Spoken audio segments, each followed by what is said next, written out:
Hello students, कैसे हो? सब बढ़िया? चलो बहुत बढ़िया। क्लास 11th की डेरिवेशंस को आगे बढ़ाते हैं बच्चों। और आज के लेक्चर में हम लोग पढ़ने वाले हैं kinetic molecular theory of gases chapter की एक बहुत important derivation which is the pressure exerted by N ideal gas. ठीक, शुरू करें। ठीक, मान लो ये हमारे 3 एक्सिस हैं और यहां पर हमारे पास एक चैम्बर है,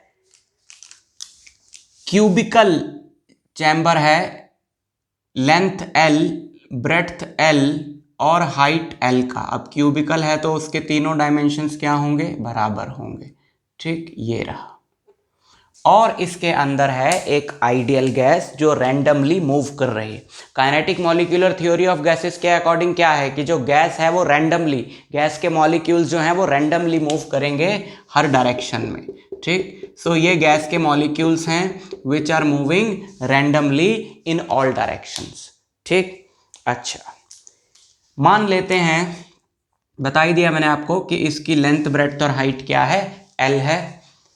और इसमें n जो है वो मॉलिक्यूल्स की नंबर डेंसिटी है बच्चों। नंबर डेंसिटी मतलब number of molecules, number of molecules per unit volume, number of molecules per unit volume, कि एक यूनिट वॉल्यूम में इतने मॉलिक्यूल्स हैं। ठीक, मास ऑफ ईच मॉलिक्यूल m मान लो आप।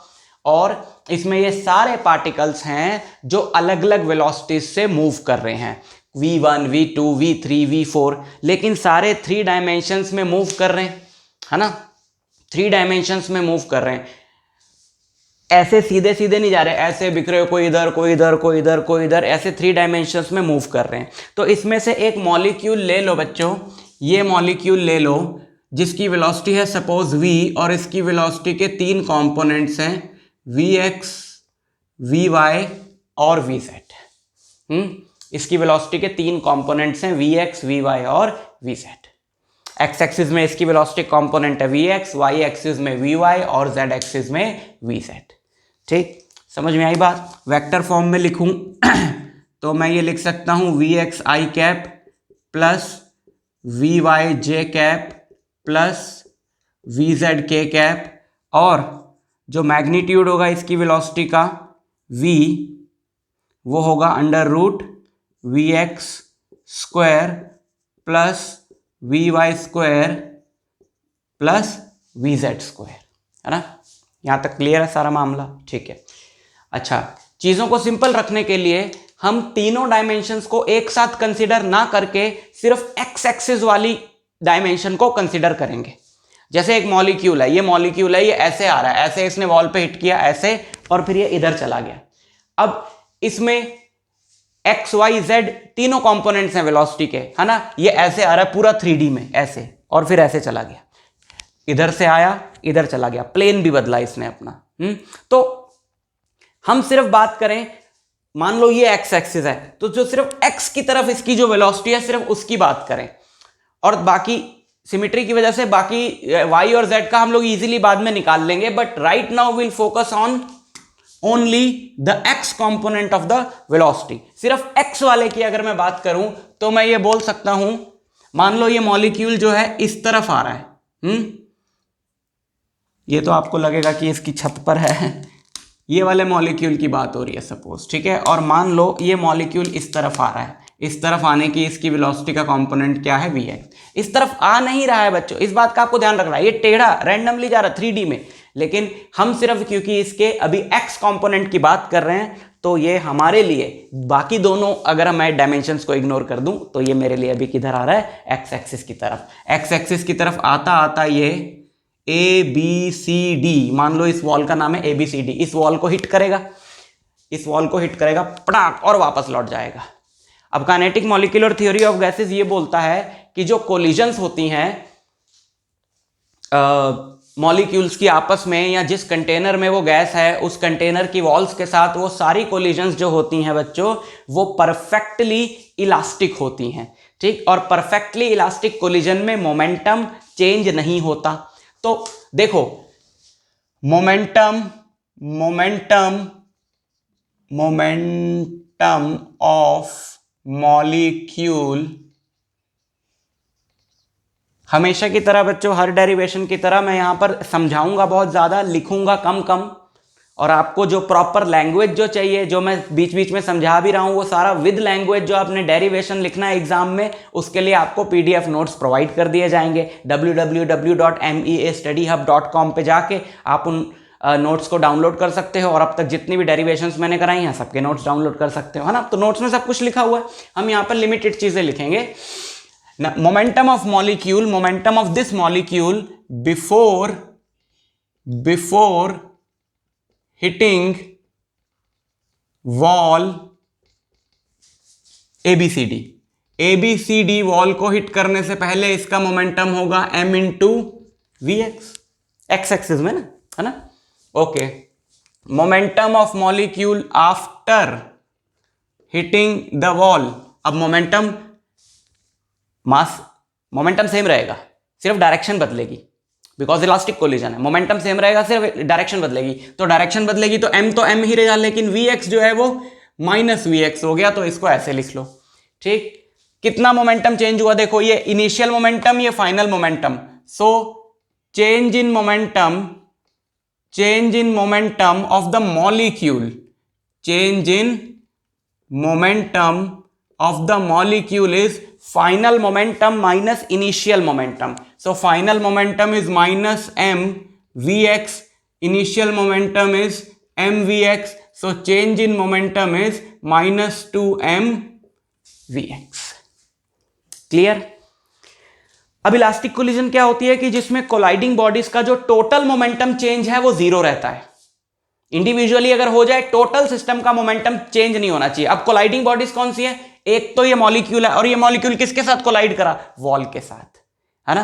तो अगर इसके मॉलिक्यूल, इसके मोमेंटम में इतना चेंज हुआ है, तो वॉल के मोमेंटम में प्लस 2mvx चेंज हुआ होगा, ताकि दोनों का टोटल मोमेंटम चेंज क्या आ जाए, जीरो। तो उसको हम लोग लिख सकते हैं कि मोमेंटम, देयरफॉर मोमेंटम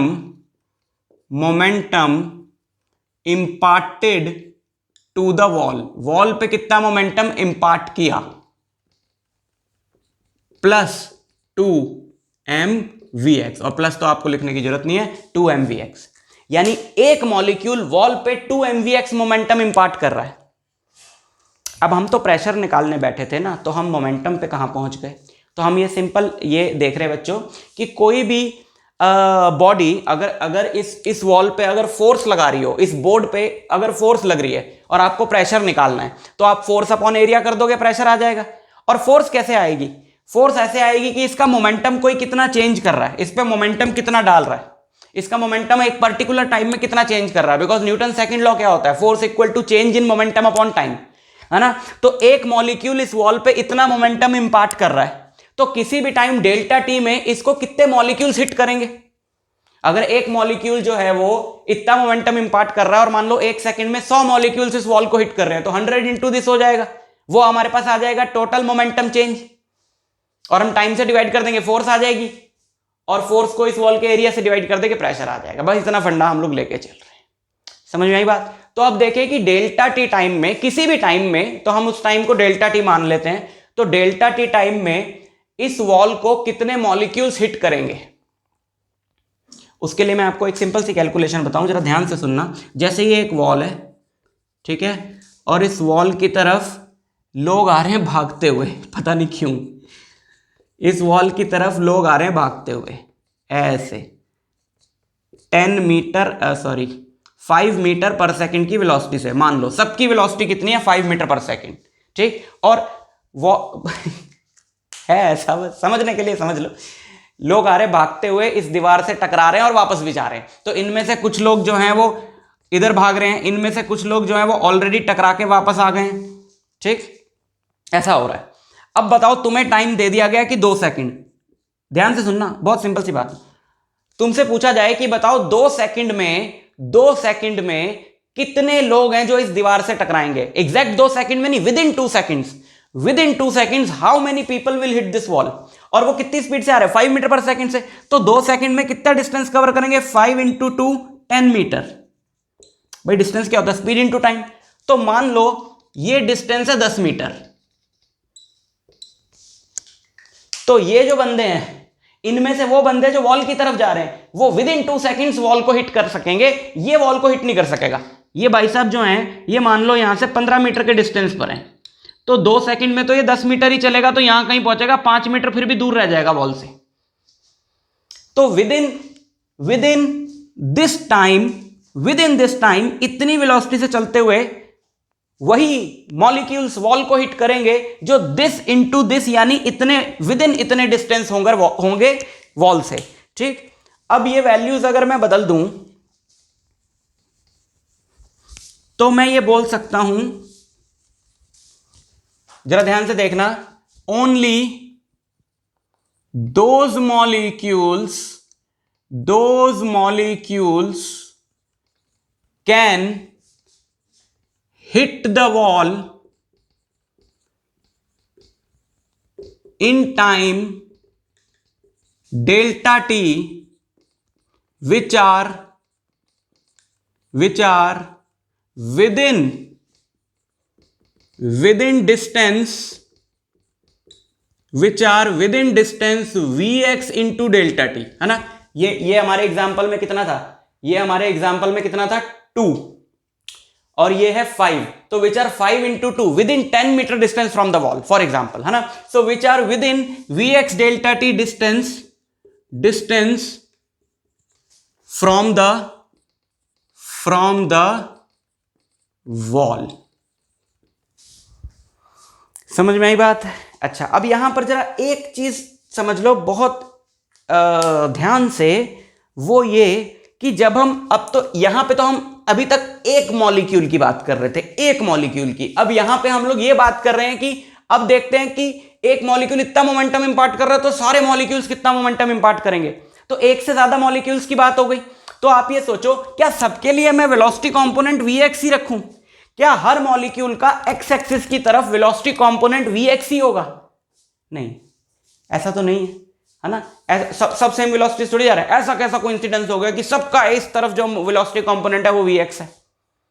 नहीं है ना ऐसा। तो हम क्या करें, हम इसके बाद इस लाइन को चलो हम लोग बाद में लिख लेंगे। इसके बाद हम लिखते हैं momentum, average momentum imparted to the wall by total molecules, है ना। अगर मैं बोल रहा हूं only those molecules can hit the wall in time delta t which are within the distance this, ऐसे डिस्टेंस मैं ऑलरेडी लिख चुका हूं, within distance this from the wall, तो मैं ये मान रहा हूं कि हर एक मॉलिक्यूल की वेलोसिटी यही है, ऐसा तो नहीं है। मैं मान लेता हूं कि सारे मॉलिक्यूल्स की वेलोसिटी का एक्स एक्सिस की तरफ जो एवरेज कंपोनेंट है वो ये है, मतलब सारे मॉलिक्यूल्स की एक्स एक्सिस की तरफ जो वेलोसिटी है, जितने भी मॉलिक्यूल्स की हम लोग बात कर रहे हैं उन सब की एक्स एक्सिस की तरफ जो उनकी वेलोसिटी का कंपोनेंट है उन सबको ऐड करके divided by number of molecules कर दिया, तो एवरेज वैल्यू आ गई कि on an average x axis की तरफ वेलोसिटी कंपोनेंट क्या है मॉलिक्यूल का, और उसको मैं ले लेता हूं Vx बार, जो एनसीईआरटी में हमारा सिंबल है वही हम लोग ले लेते हैं। ठीक, समझ में आई बात? तो ऑन एन एवरेज अगर हर एक मॉलिक्यूल का एक्स एक्सिस की तरफ जो कंपोनेंट है वेलोसिटी का वो Vx बार है, तो जो मॉलिक्यूल Vx बार डेल्टा टी डिस्टेंस पर होंगे यहां से, वही डेल्टा टी टाइम में इस वॉल को हिट कर पाएंगे। और मैं मान लेता हूं कि ये जो है लेंथ यही है हमारी Vx बार डेल्टा टी। ठीक, तो इतनी वॉल्यूम में जो मॉलिक्यूल्स होंगे, इतनी वॉल्यूम में, इसको अलग से बना दूं मैं यहां पे, इसको मैं यहां पे बना देता हूं, Vx बार डेल्टा टी ये लेंथ हो गई, और ये वाला जो एरिया है वॉल का वो हो गया A, ये वाला हिस्सा मैंने यहां पे बना दिया। इस वाले पार्ट में जो मॉलिक्यूल्स हैं they can hit the wall in time delta T. इस वाले पार्ट में कितने मॉलिक्यूल्स होंगे बच्चों? Number of molecules per unit volume है n, तो इतने हिस्से का वॉल्यूम कितना है? इतने हिस्से का वॉल्यूम है दिस इंटू दिस।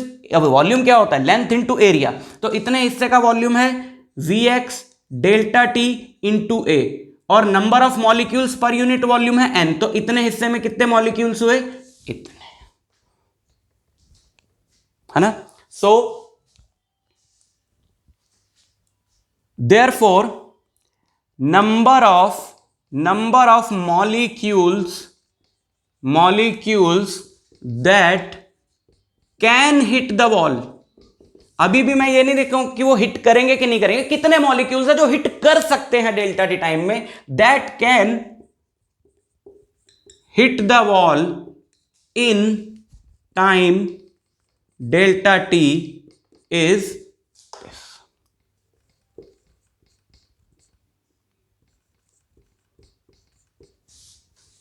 इतने मॉलिक्यूल्स जो हैं वो इतनी वॉल्यूम में हैं, तो वो डेल्टा टी टाइम में हिट कर सकते हैं। जो इसके बाहर है वो तो डेल्टा टी टाइम में यहां तक पहुंचेगा ही नहीं इतनी स्पीड से, है ना, ये कर सकते हैं।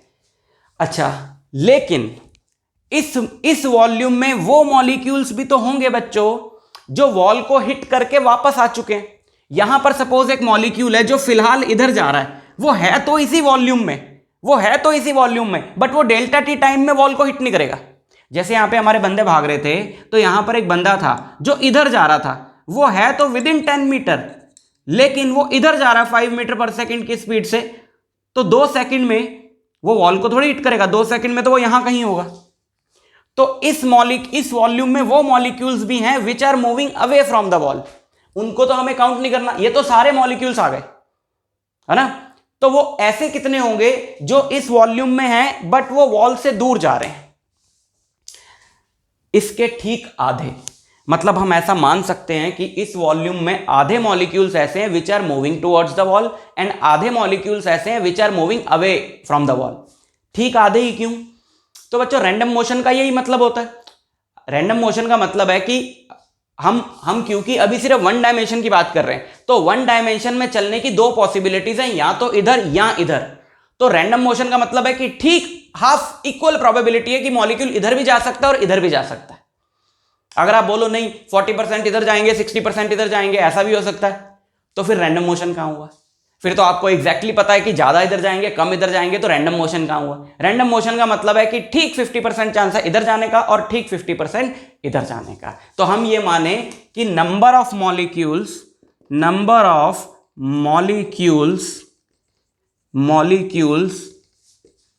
that will actually hit the wall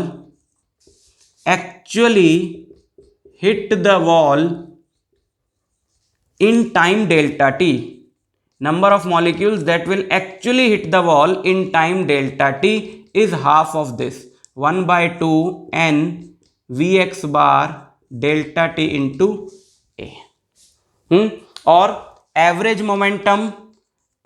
momentum ये तो एक मॉलिक्यूल का था, अब हम सबके एवरेज की बात करें एक्स एक्सिस की तरफ, तो average momentum imparted by one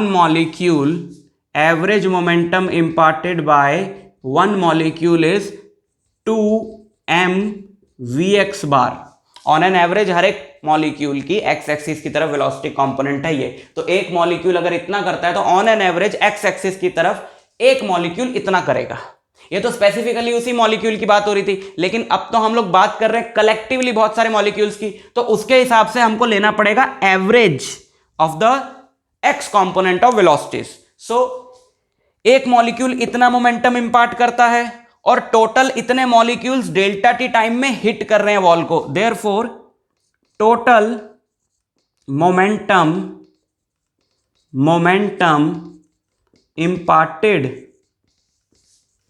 imparted to wall in time delta T time में कितना टोटल मोमेंटम इंपार्ट करा जाएगा वॉल को, वो होगा 2m vx की एक कितना करता है इनटू टोटल कितने मॉलिक्यूल्स डेल्टा टी टाइम में वॉल को हिट कर रहे हैं। समझ में आई बात? 2 से 2 कैंसिल हो जाएगा, ये बचेगा हमारा m n vx square delta t A. This is the momentum imparted to the wall in time delta t. Therefore force x axis की बात हो रही तो एक्स एक्स सबस्क्रिप्ट हम लोग लगा के चल रहे हैं। According to second law of motion forces that change in momentum by delta t, इसको डिवाइड करो डेल्टा टी से डेल्टा टी कट गया, m n v x bar square A ये बचा। ठीक, अच्छा, so now what is pressure? Pressure is force upon area. Pressure होता है फोर्स अपॉन एरिया। फोर्स हमारे पास आ गई है, तो हम ये लिख सकते हैं कि p x is what? P x is what? P x is m n v x bar square A by A, which is A से ए कट गया, m n v x bar square. ठीक, समझ में आई बात? अच्छा, अब देखो बच्चों, ये तो हमने किया सिर्फ x के लिए। अब यहां पे देखो, अगर एक मॉलिक्यूल के लिए, देखो ये रूट मैं इधर ले आऊं, ये रूट मैं इधर ले आऊं, तो मैं इधर स्क्वायर कर दूं। एक मॉलिक्यूल के लिए रिलेशन है ये। अगर मैं सारे मॉलिक्यूल्स का एवरेज कंपोनेंट लूं x का, एवरेज लूं y का, एवरेज लूं z का, तो ये भी मुझे हर एक मॉलिक्यूल की एवरेज वेलोसिटी मिलेगी, है ना? तो यहां पर मैं इसको ऐसे रख दूं, तो इसको भी ऐसे रख दूं। अभी इसकी हम लोग डिटेल में चर्चा करेंगे, एक मिनट रुक जाओ।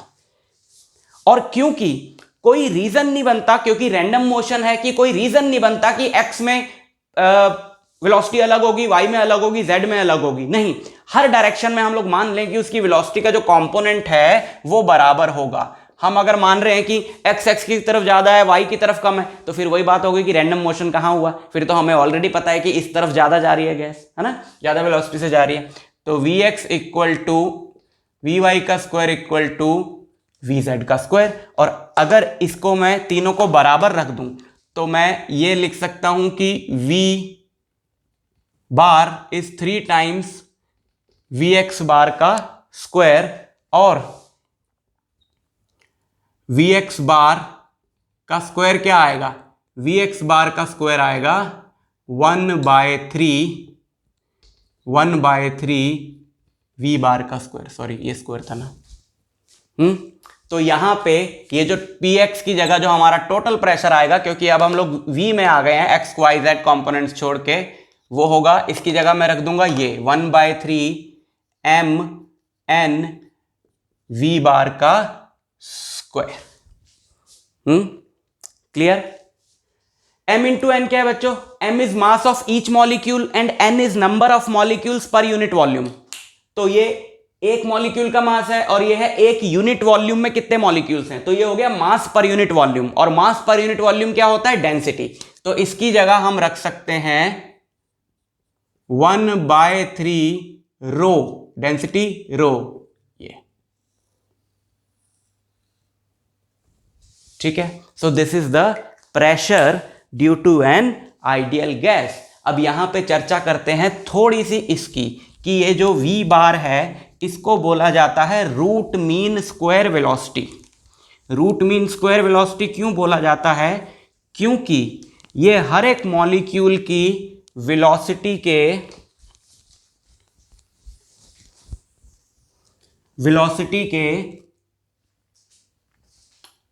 स्क्वायर के मीन का रूट होता है। ठीक है, कैसे? देखो, अब जरा इंडिविजुअली सोचो, ये क्या था? हर एक मॉलिक्यूल की x कंपोनेंट ऑफ वेलोसिटी का एवरेज, ये y का, ये z का। तो क्या मैं ऐसे लिख सकता हूं, vx जो है वो 1 का जो x कंपोनेंट है प्लस 2 का जो x कंपोनेंट है प्लस, और उस ऊपर से उसका स्क्वायर हो रहा है, तो मैं ये लिख सकता हूं इसका स्क्वायर प्लस इसका स्क्वायर, और 3 का जो x कंपोनेंट है अप टू जो n का जो x कंपोनेंट है दैट डिवाइडेड बाय n। भाई अगर वेलोसिटी जो है, ये जो vx बार है वो इंडिविजुअल मॉलिक्यूल्स की वेलोसिटी, x एक्सिस का जो कंपोनेंट है मॉलिक्यूल्स की वेलोसिटी का, उसका एवरेज है, तो उसका जो स्क्वायर होगा वो उनके स्क्वायर्स का एवरेज होगा। समझ में आई बात? ठीक है, इसी तरीके से vy बार का स्क्वायर क्या होगा? 1 का जो y का कंपोनेंट है 2 का जो y का कंपोनेंट है उसका स्क्वायर अप टू n का जो y का कंपोनेंट है उसका square divided by n। vz क्या होगा, v1 का जो z कंपोनेंट है, 2 का जो z कंपोनेंट है और n वाले का जो z कंपोनेंट है उसका स्क्वायर डिवाइडेड बाय n। बिल्कुल क्लियर है बात, कोई दिक्कत नहीं। अब आप सोचो इन तीनों को ऐड करूं, अगर मैं इन तीनों को ऐड करूं, ऐड करें, अच्छा इन तीनों को ऐड करके हम बोल रहे हैं ये आ रहा है, तो इन तीनों को ऐड करके मैंने this plus this plus this इसको ऐड करें तो पूरे के नीचे एक तो n आ जाएगा, ठीक है। तो मैं पूरे के नीचे एक तो मैं लिख लूं n। अब इसको मैं ऐसे लिख सकता हूं this plus this plus this, इसको मैं थोड़ा सा मॉडिफाई करके लिख सकता हूं दिस प्लस दिस, है ना। इनको 1 1 1 1 वालों को एक साथ v1 x square plus v1 y square plus v1 z square ऐसे, plus v2 x square plus v2 y square plus v2 z square ऐसे, up to vn x square plus vn y square plus vn z square ऐसे। कोई दिक्कत नहीं। अच्छा ये क्या है, ये क्या है, ये कोई भी मॉलिक्यूल है जिसकी वेलोसिटी है v1, वो होगा vx v1 x i cap plus v1 y j cap plus v1 z k cap. तो v1 स्क्वायर क्या होगा, v1 x का स्क्वायर प्लस v1 y का स्क्वायर प्लस v1 z का स्क्वायर, है ना, ठीक। तो ये इन तीनों के स्क्वायर के सम की जगह मैं क्या लिख सकता हूं, v1 का स्क्वायर। तो v bar square is v1 square, इसकी जगह मैं लिख सकता हूं v2 स्क्वायर, अप टू इसकी जगह मैं लिख सकता हूं vn square divided by n। तो अगर मैं यहां से स्क्वायर हटा दूं तो इधर क्या आएगा, रूट आएगा। तो ये क्या है वेलोसिटी, सारे मॉलिक्यूल्स के स्क्वायर्स के सम का रूट है, स्क्वायर्स के मीन का, स्क्वायर के सम करके n से डिवाइड करके उसका रूट लिया, this is called root mean square velocity. तो ये क्या है, ये है रूट मीन स्क्वायर वेलोसिटी। तो गैस का जो प्रेशर होता है बच्चों, आइडियल गैस जो प्रेशर एग्जर्ट करती है, जिस चैम्बर में है, जिस कंटेनर में है, वो उसके वॉल्स पे, बेस पे, हर तरफ, वो होता है 1/3 उसकी density into root mean square velocity का स्क्वायर, ठीक। बट ये सिर्फ आपको समझाने के लिए था पार्ट, ताकि आपको बिल्कुल फील आ जाए, क्लियर हो जाए कि ये है क्या। आप डेरिवेशन जब कर रहे हो आप यहीं तक इसको छोड़ सकते हो और आपको पूरे मार्क्स मिलेंगे, क्योंकि यहां पे हमारा जो रिजल्ट है वो डिराइव हो गया है, ठीक। तो इसके नोट्स जो हैं, लेक्चर नोट्स PDF लेने के लिए www.meastudyhub.com पे जाके आप उनको डाउनलोड कर सकते हो। एग्जैक्ट उस लैंग्वेज में आप उनको एग्जाम में लिखाना और आपको फुल मार्क्स मिलेंगे, ठीक है। तो मैं आपसे मिलूंगा नेक्स्ट वीडियो लेक्चर में एक नई डेरिवेशन के साथ, तब तक के लिए ऑल द बेस्ट।